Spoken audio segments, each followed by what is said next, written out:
ধরার দরকার নেই আজকে, বুঝলে মামা? এত কাদার ভিতর মাছ ধরা যায়? কত কাদা! ওরে বাবা, মাজা পর্যন্ত চলে যাচ্ছে। কোনো পরিবেশ আছে নাকি লেবে মাছ ধরতে পারছে না? মাছের জালে মাছ ধরতেছে না। ঝুড়ির মধ্যে মাছ আছে, ঝুড়ি লোড মনে হয়। হ্যাঁ, ঝুড়ি লোড। হ্যাঁ লোড। হ্যাঁ মামারা কি করছে আমার ছেলেরা? না পেয়েছ তাও 2-4 কেজি হবে।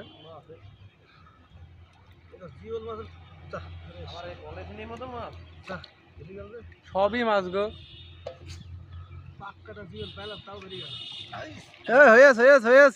কাজ ঠিক আছে। বাহ, মানে পানি প্রচুর, কাদা প্রচুর, মাছ কিন্তু নড়ছে, কিন্তু এই পানিতে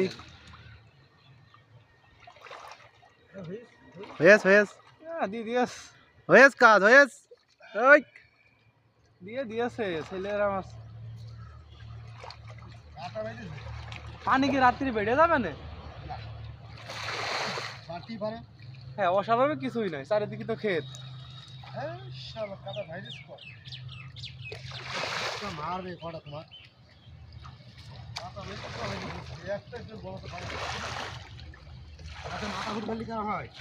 ঠিক আছে। হ্যাঁ কি গো মামা? মাথা ঘুরে ফেললে কি হয়? ওরে বাবা, জীবন মাছের মাথা ঘুরলে হয়। লবণ ছিটাতে হবে কেন 20 কেজির মতন, তাহলে মাছ মরবে, নড়তে পারবে না। লবণ, হ্যাঁ লবণ দিলে মাছ, একটা জিয়েল মাছ, সব মাছ কাদাই থাকবে কিন্তু নষ্ট হয়ে যাবে, মাছগুলো সব মরে যাবে সাথে সাথে।